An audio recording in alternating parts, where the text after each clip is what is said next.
다니엘서 12장의 말씀을 가지고 우리에겐 부활신앙이 있습니다. 우리에겐 부활신앙이 있습니다. 라는 제목으로 말씀을 나누겠습니다. 믿음의 경주를 잘 하고 계십니까? 절제와 목표의식과 또 자기와의 싸움에서 승리하시기를 축복합니다. 마지막 이 전쟁에 승리했을 때, 우승했을 때 우리는 어떤 모습일까? 다니엘 12장이 그것을 알려줍니다. 다니엘서 12장은요, 다니엘이 본 마지막 환상입니다. 10장부터 12장까지가 하나의 환상인데요. 히데겔 강가에서 다니엘은 하나님을 만나고 하나님이 주시는 환상을 보게 됩니다. 핑크빛 환상일 줄 알았는데 앞으로 더 큰 환란이 있다고 합니다. 1절에 보시면요. 또 환란이 있으리니 이는 개국 이래로 그때까지 없던 환란일 것이며, 이스라엘 백성들은요, 포로 70년을 끝내고 고국으로 돌아가 성전을 재건하고 잘 살 줄 알았어요. 고생 끝에 낙이 온다고 이제는 하나님을 섬기며 잘 살 줄 알았습니다. 그런데 오늘 환상을 보니 더 큰 환상이 온대요. 얼마나 큰지 개국 이래 없던 환상이라고 합니다. 정말 끝이 보이지 않는 역사입니다. 우리도 마찬가지죠. 전 국민이 백신을 맞으면 마스크를 벗고 살아갈 줄 알았습니다. 그러나 변이 바이러스로 모든 게 수포로 돌아가고 다시 처음으로 시작하는 느낌입니다. 교회 학교, 성경학교와 또 수련회 모두 줌으로 했습니다. 작년에도 줌으로 하고 올해도 줌으로 했습니다. 어제는 확진자가 2,200명이 넘었다고 합니다. 하늘만 쳐다보게 되는 그런 시대를 살고 있습니다. 다니엘의 시대가 그랬습니다. 회복의 역사가 시작될 줄 알았는데 더 어려울 거라는 환상을 보게 됩니다. 이렇게 고난의 한복판에서 하나님께서 다니엘에게 마지막으로 보여주신 환상은 부활입니다. 세상 끝날에 대한 이야기입니다. 역사의 마지막에 대한 모양을 보여주고 계십니다. 하나님께서 보여주신 부활을 믿는 것, 이것이 부활신앙입니다. 신앙이라는 것은요, 하나님을 믿고 하나님이 가르쳐 주신 대로 살아내는 거예요. 믿고 사는 겁니다. 미래의 마지막 날에 부활이 있음을 믿고 그 부활을 현재 살아가는 거예요. 다니엘이 보여준 부활신앙은요, 두 가지입니다. 미래의 부활을 믿는 것, 현재 그 부활을 살아가는 것, 이 두 가지예요. 그 부활신앙이 어떤 모습인지 자세히 보겠습니다. 우리에게는 부활신앙이 있습니다. 그 첫 번째는요, 미래의 부활, 다시 오실 주님을 믿는 것입니다. 1절에 다시 보시면요, 개국 이래로 그때까지 없던 환란일 것이며 그때에 내 백성 중 책에 기록된 모든 자가 구원을 받을 것이라. 큰 환란이 있지만요, 책에 기록된 사람은 구원을 받는다고 합니다. 여기 책은요, 생명책을 말합니다.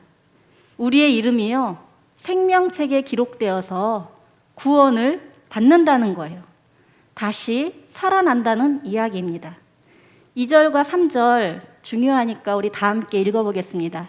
2절 시작. 땅의 티끌 가운데서 자는 자 중에서 많은 사람이 깨어나 영생을 받는 자도 있겠고 수치를 당하여서 영원히 부끄러움을 당할 자도 있을 것이며, 지혜 있는 자는 궁창의 빛과 같이 빛날 것이요 많은 사람을 옳은 대로 돌아오게 한 자는 별과 같이 영원토록 빛나리라. 부활이 있다고 성경은 얘기합니다. 우리 모두 부활한다고 합니다. 예수님을 믿은 사람은 부활해서 영생을 받지만 그렇지 않은 사람은 수치를 당하고 영원한 부끄러움이 있다고 합니다. 천국과 지옥이 있다는 거예요. 예수님께서 다시 오셔서 양과 염소를 구분한다고 하셨잖아요. 생명책에 기록된 사람은요, 영생을 얻고 예수님과 함께 영원히 사는 겁니다. 죽음 이후의 삶에 대해서 많은 종교가 답을 합니다. 부처는요, 인간의 생로병사의 문제를 해결하기 위해 왕자의 몸으로 가출하고 또 수행을 했습니다. 도대체 고통이 어디서 오나? 이것을 아주 잘 정리했어요. 그런데 죽음의 문제는, 죽음에 대해서는 답을 내리지 못했습니다. 결국 불교는 힌두교의 윤회설로 돌아갑니다. 또 공자는 죽음의 문제에 대해 질문하는 제자에게 이렇게 답합니다. 이 생의 문제도 알 수 없는데 어찌 저생의 문제를 알겠느냐. 죽음 이후의 문제를 논하지 말자는 거예요. 나름 정직한 것 같습니다. 그러나 성경은 죽음 이후에 삶이 있다고 얘기합니다.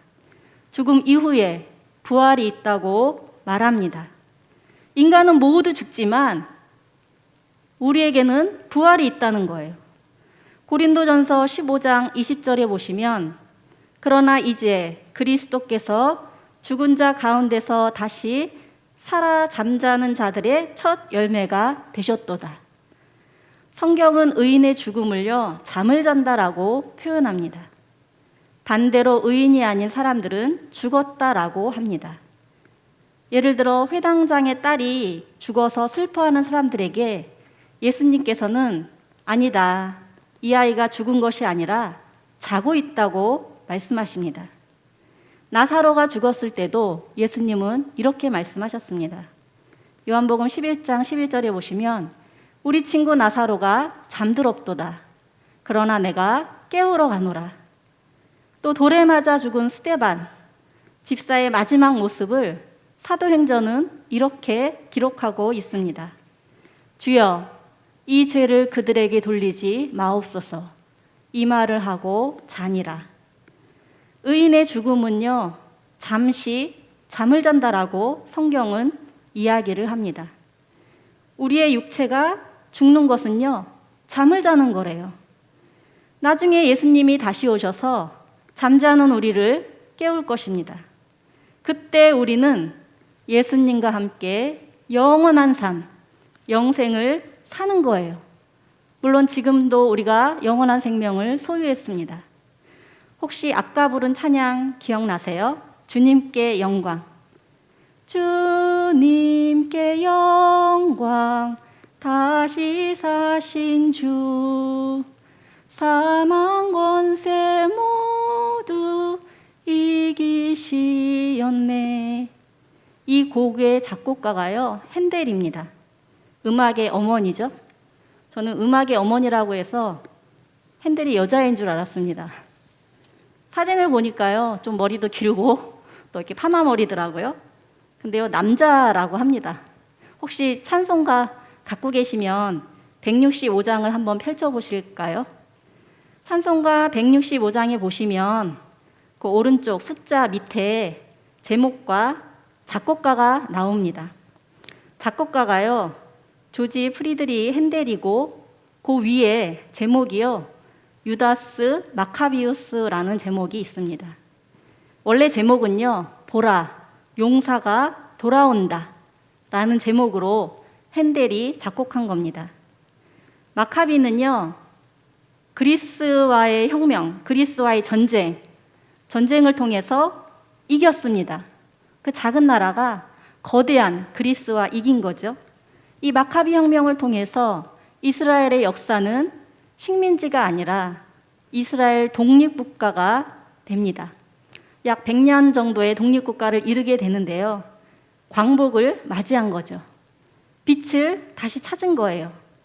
어둠의 권세에서 빛을 되찾은 겁니다. 전쟁을 승리로 이끈 마카비가 개선 장군이 되어서 성으로 들어올 때 온 국민이 환호하고 기뻐하는 모습을 상상하며 핸델이 작곡한 겁니다. 핸델의 곡에 또 누군가가 가사를 붙여서 찬송가 165장이 되었습니다. 마치 마카비가 전쟁에서 이기고 돌아왔듯이 예수 그리스도의 부활을 그렇게 해석한 거예요. 예수님께서 십자가로 죄의 문제를 해결하시고 부활로 사망 권세를 이기셨다. 모두들 죽음이 끝인 줄 아는데 아니다. 예수님이 부활하셨다. 봐라. 용사가 돌아온다. 라는 거예요. 그 승리자 예수를 보라는 겁니다. 십자가와 부활로 우리를 구원하셨다는 거예요.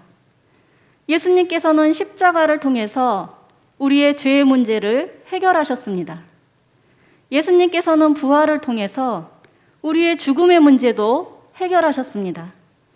죄의 삭은 사망인데 예수님께서는요, 죄의 문제도 죽음의 문제도 모두 해결하신 거예요. 십자가와 부활로 이루신 겁니다. 이것이 복음입니다. 복음은요, 하나님의 사랑을 보여줍니다. 계산 없는 사랑, 살리는 사랑, 이것이 하나님의 사랑, 헤세드라고 우리가 배웠지 않습니까? 이 하나님의 사랑을요, 예수님이 보여주신 거예요. 십자가를 통해서 계산 없는 사랑을 주셨고요. 부활을 통해서 살리는 사랑을 보여주신 겁니다. 이 사랑, 이웃과 나누라는 거예요.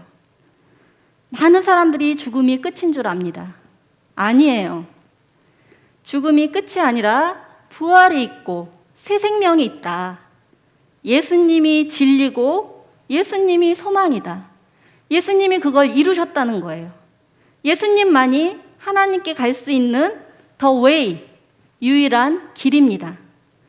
많은 사람을 옳은 대로 돌아오게 하는 자는요, 별과 같이 빛난다고 다니엘서는 말을 합니다. 예수님이 반드시 다시 오십니다. 예수님이 다시 오시는 그날 우리는 우리의 면류관을 예수님 앞에 벗어놓을 것입니다. 믿음의 경주를 통해서 얻은 금메달, 은메달, 동메달 모두 주님께 드릴 겁니다. 왜냐하면 우리가 싸우는 줄 알았는데, 우리가 싸워서 이겼는 줄 알았는데요, 알고 보니 예수님이 싸워서 이기신 겁니다. 나 혼자 고군분투하는 줄 알았어요. 그런데 알고 보니 예수님께서 이미 승리를 거둬놓은 전쟁이었습니다. 그 승리의 주님이 다시 오십니다. 반드시 재림하십니다. 이것을 믿는 것이 부활신앙입니다. 부활신앙은요, 예수님이 다시 오시는 것, 그것을 믿는 겁니다. 미래의 부활, 다시 오실 주님을 믿습니다. 그때 우리의 몸도 부활할 것이고 우리의 모든 성도들, 잠자고 있는 모든 성도들이 함께 부활의 몸으로 다시 살 것입니다. 우리에겐 부활신앙이 있습니다. 첫 번째가 미래의 부활을 믿는 것이라면, 두 번째는 현재의 부활, 살아계신 주님을 만나는 것입니다. 5절에 보시면요, 나 다니엘이 본즉 다른 두 사람이 있어 하나는 강 이쪽에 섰고 하나는 강 저쪽에 섰더니, 다니엘이요, 히데겔 강가에 있는데요, 이렇게 강을 중심으로 양쪽에 사람이 있는 거예요. 두 천사라고 표현도 하는데요.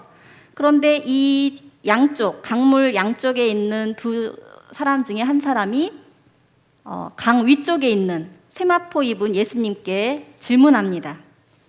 우리 6절 제가 읽어보겠습니다. 그 중에 하나가 세마포 옷을 입은 자, 곧 강물 위쪽에 있는 자에게 이르되 이 놀라운 일의 끝이 어느 때까지냐 하더라. 이 환란의 끝이 언제 나는 거예요? 참 궁금하죠?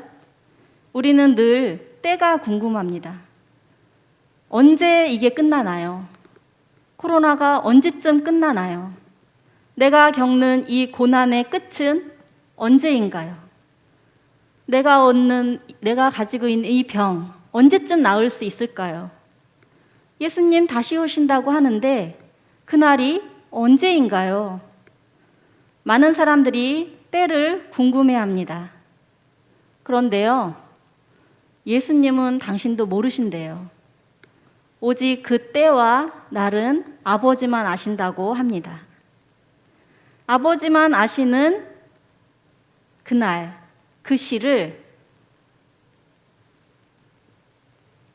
사람들은 자꾸 알려고 합니다. 몇 날 몇 시에 예수님이 오신다. 우리 흰옷 입고 기다리자. 모두 이단이죠. 성경에 명확히 나와 있습니다. 그날과 때는 아버지만 아십니다. 아무도 모릅니다. 성경은 때와 날보다는 우리에게 어떻게 살아야 하는지에 대해서 말씀해주고 있습니다. 9절을 제가 읽어보겠습니다. 그가 이르되 다니엘아 갈지어다. 이 말은 마지막 때까지 간수하고 봉함할 것임이니라. 가라.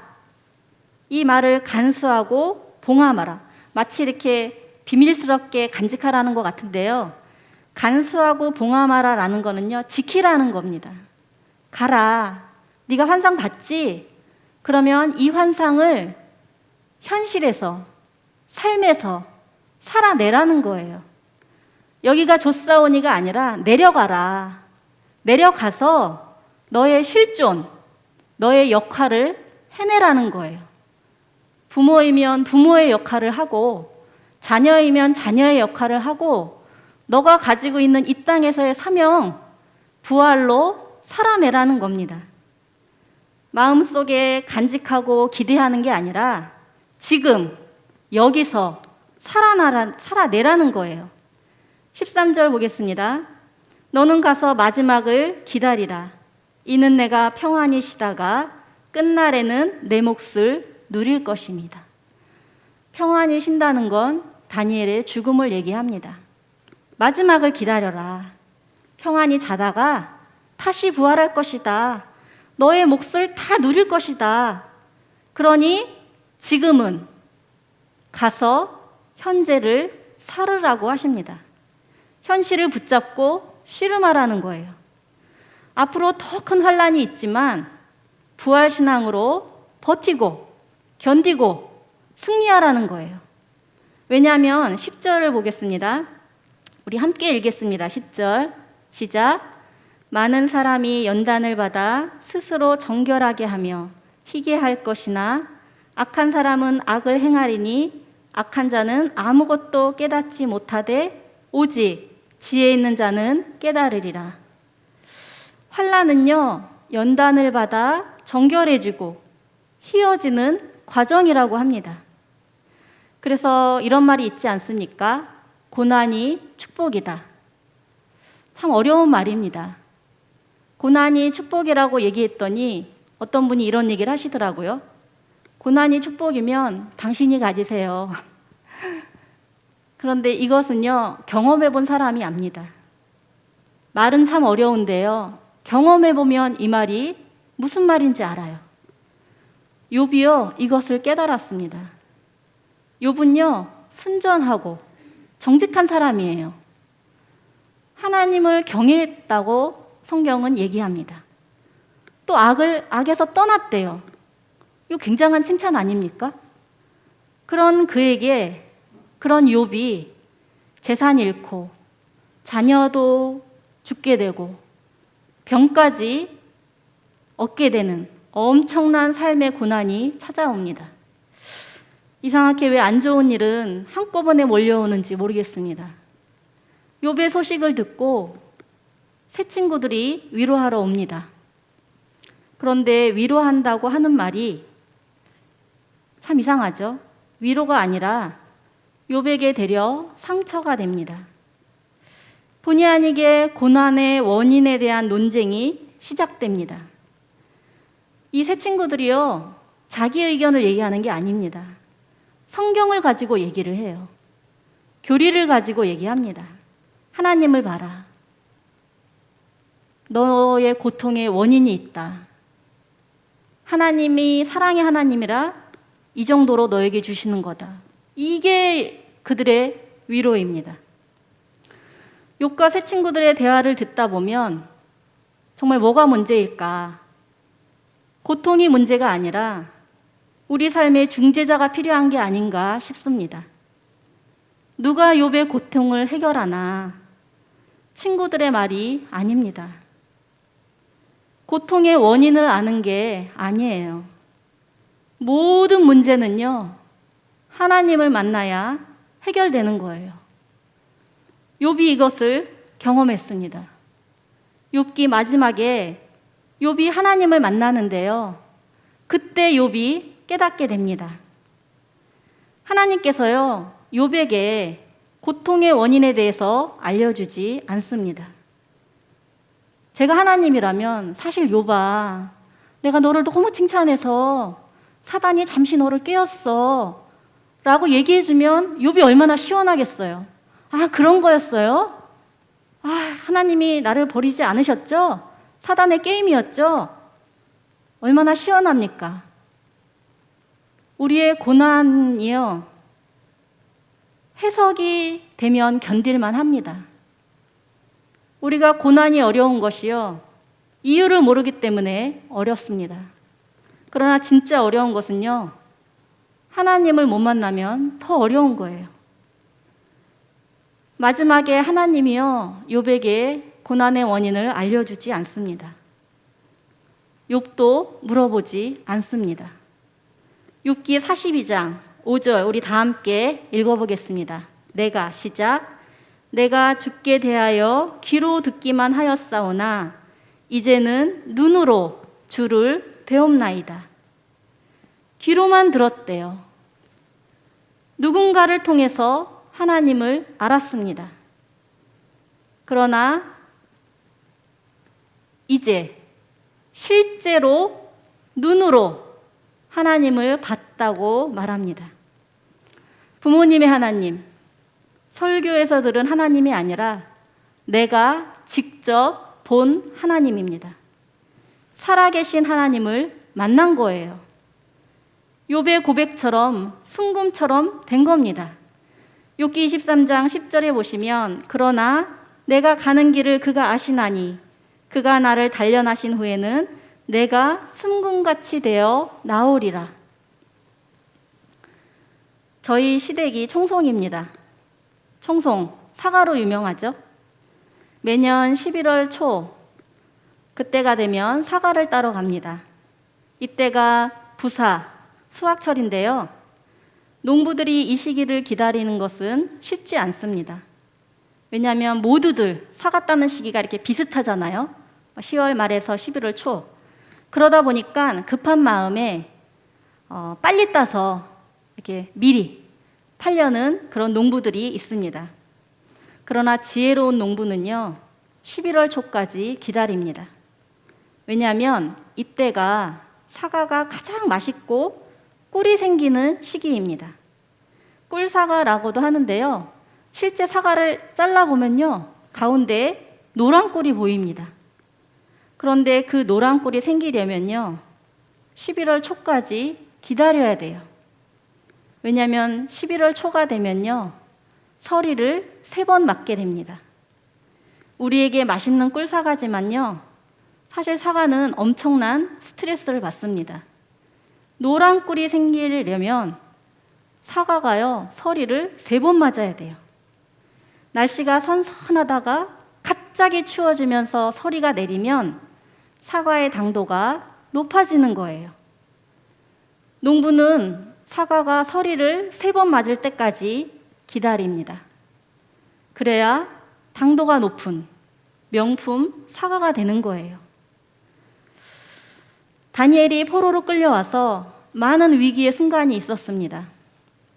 왕의 진미를 먹지 않으면 죽을 것이다. 왕의 꿈을 해석하지 않으면 목숨을 잃을 것이다. 하나님께 기도하면 사자굴에 던져질 것이다. 이 모든 환난과 고난 가운데서 다니엘의 답은 하나님을 만나는 것이었습니다. 죽이겠다는 왕의 명령 앞에서 다니엘은 하루에 3번 기도하면서 하나님을 만났습니다.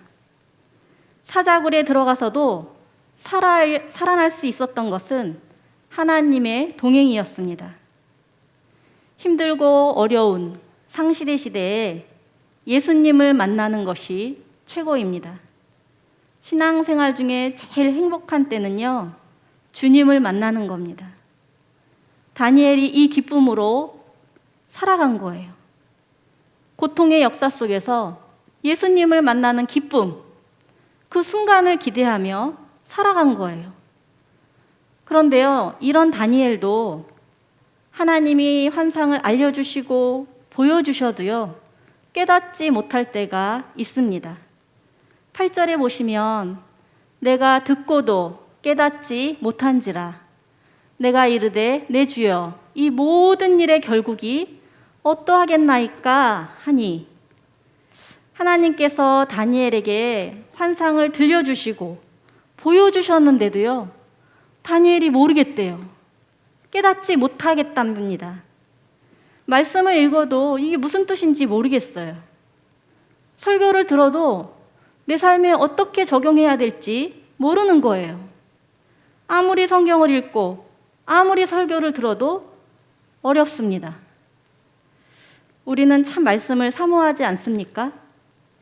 주일날 교회 예배드리러 오면서도 그 차 안에서 또 설교를 듣고 오시는 분들이 계시더라고요. 수요 예배, 또 금요 예배, 주일 예배를 드리시면서도 또 주중에는 유튜브로 설교를 듣고 계시는 분들이 많습니다.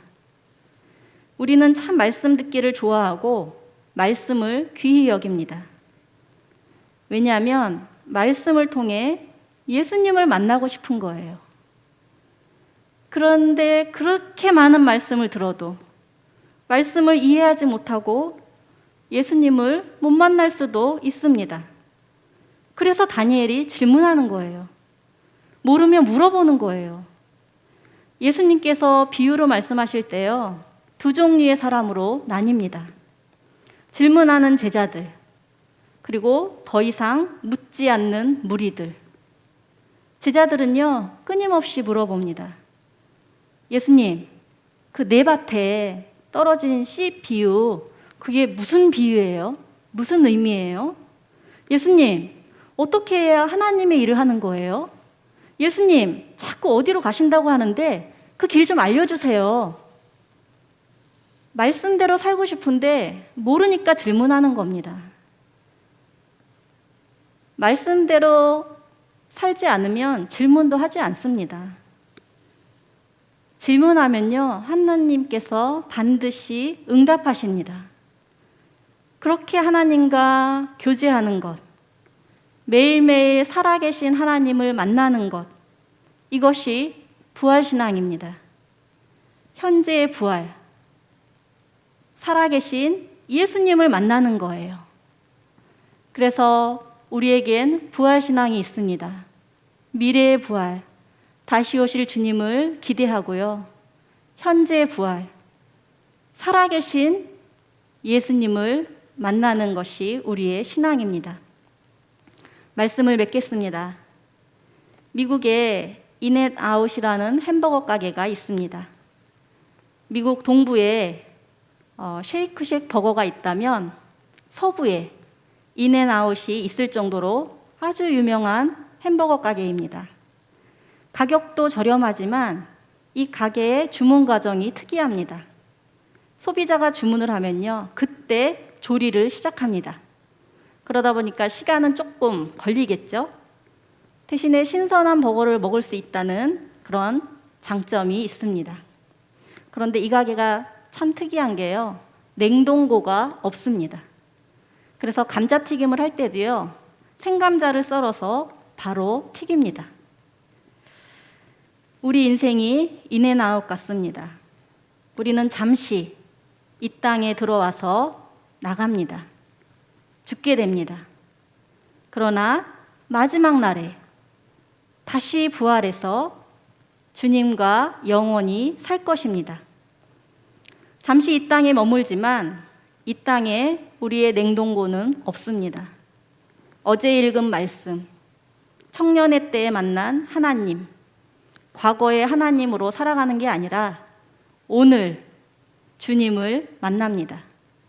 오늘 주신 말씀으로 오늘 하루를 살아갑니다. 매일매일 살아계신 주님을 만나는 거예요. 부활을 모르는 사람들이 많습니다. 죽음이 끝인 줄 아는 사람들이 많습니다. 그 사람들에게, 우리의 가족들에게, 우리의 형제자매들에게 부활이 있음을 얘기해주고 주님을 증거하는 부활의 증인으로 사시기를 축복합니다. 그래서 정말 지혜 있는 자, 별과 같이 반짝반짝 빛나는 존재가 되시기를 축복합니다. 기도하겠습니다.